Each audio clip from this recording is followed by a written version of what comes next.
wabarakatuh. Ketemu lagi dengan saya Pak Roes di channel Project Kewarganegaraan.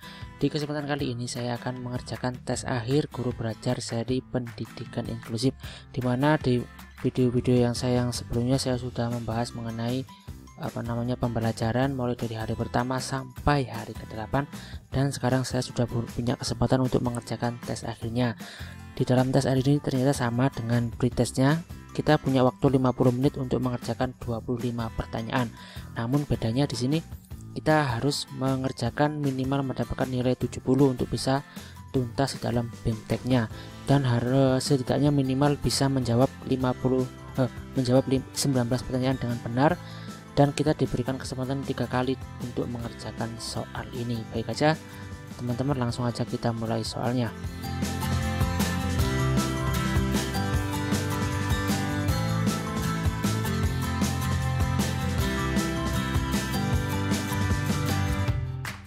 Kalau misalkan soalnya sama seperti soal-soal pretest dan dalam BMTEK-nya, saya sepertinya nggak terlalu lama untuk mengerjakannya. Jadi sudah banyak sekali soal yang saya sudah hafal. Ini alat identifikasi. Kalau saya ngerjakan itu seingat saya yang tidak ada kesehatannya. Ini ada kesehatan, salah. Ini ada, juga salah. Yang ada kata kesehatan dan yang ada kata kemampuannya, berarti yang tepat yang ini. Ini ada kesehatan, salah kan, ini tadi salah, ini salah. Ini ada kata kemampuan, jadi yang benar yang ini. Manakah penelitian di bawah ini yang paling tepat untuk menggambarkan makna keberagaman peserta didik? Kondisi nyata. Ini ada kata tidak menerima, salah. Yang tidak diharapkan, salah. Dan sekolah tidak berupaya, dia menjadi salah. Yang mengharuskan adanya persamaan, ini juga salah. Jadi yang tepat adalah yang A. Itu ya teman-teman ya.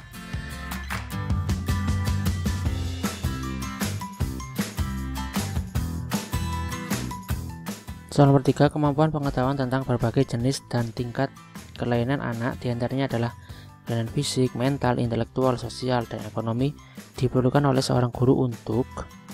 Baik, kita lanjutkan soal nomor 4. Sebuah desain yang harus dapat mengakomodasi berbagai pilihan, kenyamanan, dan kebutuhan dalam penggunaannya. Hal tersebut merupakan prinsip desain universal pengembangan aksesibilitas sarana dan prasarana dalam layanan pendidikan inklusif yang ramah anak, yaitu prinsip yang kita kunci. Lanjut lagi soal nomor 6.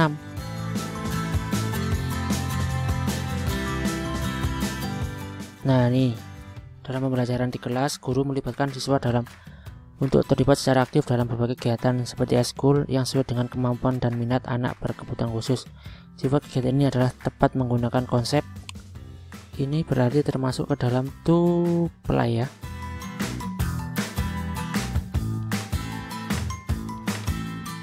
Lanjut soal yang selanjutnya. Soal nomor 6.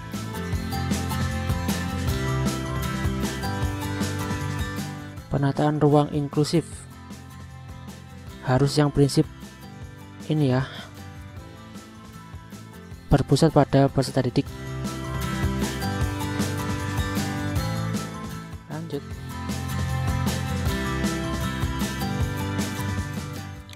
Kegiatan mengenal atau menandai sesuatu yang masih bersifat gambaran umum atau kasar disebut.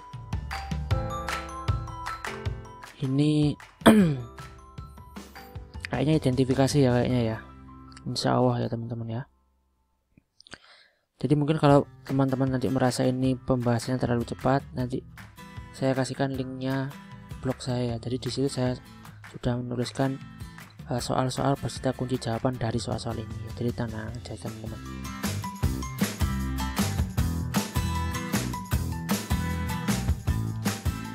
Keterbatasan dalam atau ukurannya kemampuan untuk menampilkan aktivitas sesuai dengan aturannya atau masih dalam batas normal, biasanya digunakan dalam level individu. Pernyataan ini lebih menggambarkan makna dari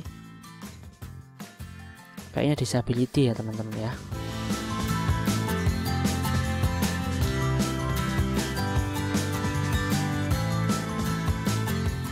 Lanjut soal yang nomor 9. Tujuan dari planimetrik adalah kalau menemukan hal itu identifikasi.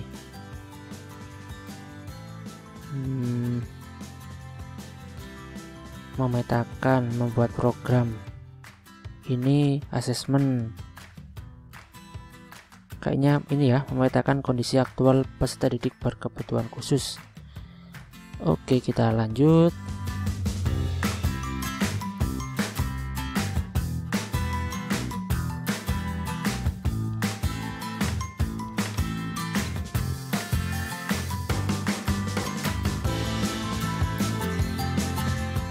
PDBK yang tak mampu beradaptasi di kelas reguler karena kemampuan intelektualnya terbatas, maka PDBK tersebut dapat mengikuti yang namanya PPI ya teman-teman ya.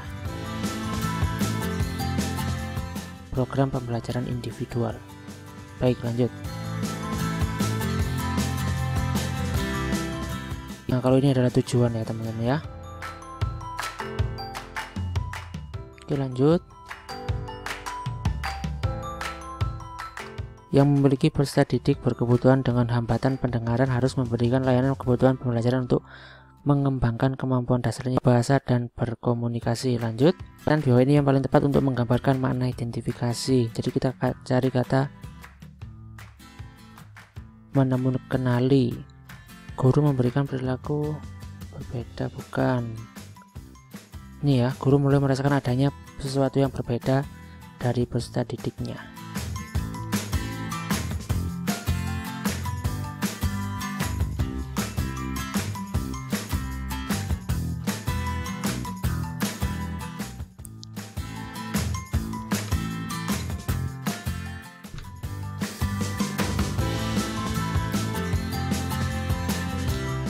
Pelaksanaan proses belajar mengajar di kelas secara umum sama dengan kegiatan proses belajar mengajar pada kelas reguler. Selain dapat peserta didik reguler, dapat pula peserta didik berkebutuhan khusus. Di samping menerapkan prinsip-prinsip umum dalam mengelola proses belajar mengajar, guru harus memperhatikan prinsip-prinsip khusus yang sesuai dengan kebutuhan PDBK.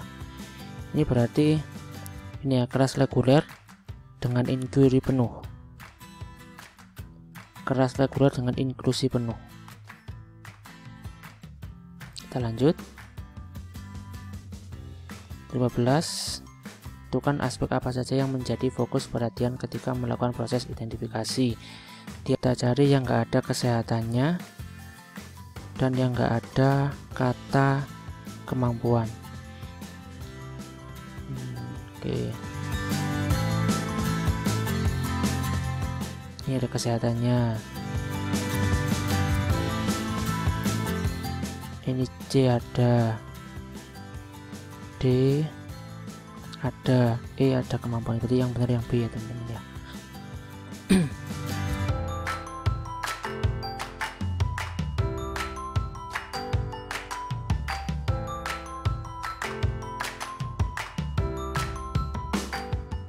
Lanjut.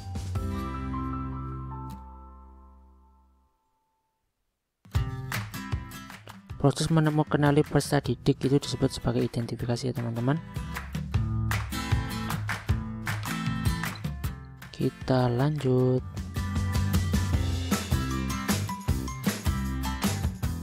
Manakah pernyataan bawah ini yang tepat untuk mulai merasakan ada yang berbeda dari salah satu peserta didiknya yang ada di sekolah maupun yang ada di kelas?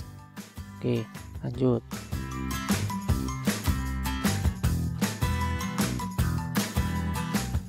Peserta didik yang menunjukkan perilaku asik dan dengan dirinya sendiri, tidak memiliki minat untuk bekerja sama dengan teman-temannya, enggan berkomunikasi, untuk berinteraksi dengan lingkungannya. Karakter tersebut dapat menggambarkan ciri perilaku PDBK dengan jenis hambatan. Ini berarti spektrum autism ya teman-teman ya. Oke, lanjut.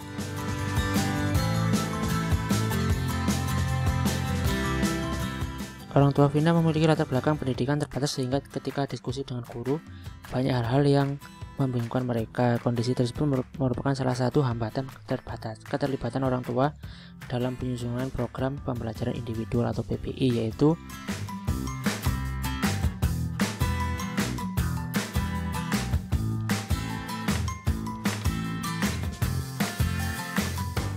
yang ini teman-teman ya, masalah komunikasi dan kurang masalah komunikasi dan kurangnya pemahaman. Lanjut. Salah satu tujuan dari dilakukannya identifikasi di kelas adalah sebagai proses penyaringan atau screening. Yang dimaksud penyaringan dalam konteks ini ada yang ini ya teman-teman ya, menandai anak-anak mana yang menunjukkan gejala-gejala tertentu. Oke, lanjut.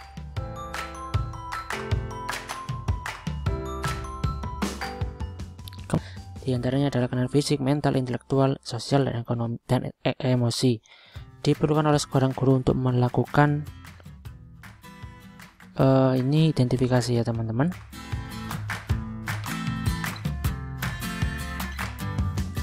Di bawah ini informasi berharga yang dapat dengan adanya keterlibatan orang tua dalam penyusunan PPI.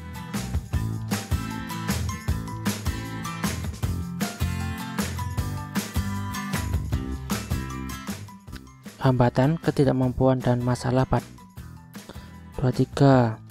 Pendidikan yang tidak sekedar memindahkan atau menempatkan penyandingan disabilitas di sekolah reguler, tetapi anak berkebutuhan khusus harus diterima tanpa syarat dan program sekolah harus disesuaikan kebutuhan anak merupakan pengertian dari pendidikan kurikulum karena tidak mungkin dilakukan oleh siswa berkebutuhan khusus. Pengembangan kurikulum model adaptasi sepertinya adalah kalau penggantian berarti substitusi ya teman-teman ya.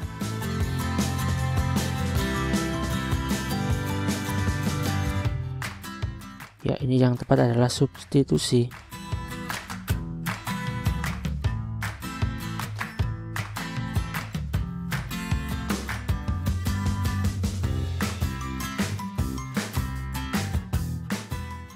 Kita lakukan teman-teman mengidentifikasi peserta didik sebagai dasar untuk membuat program disebut sebagai, setelah identifikasi itu namanya asesmen ya teman-teman ya.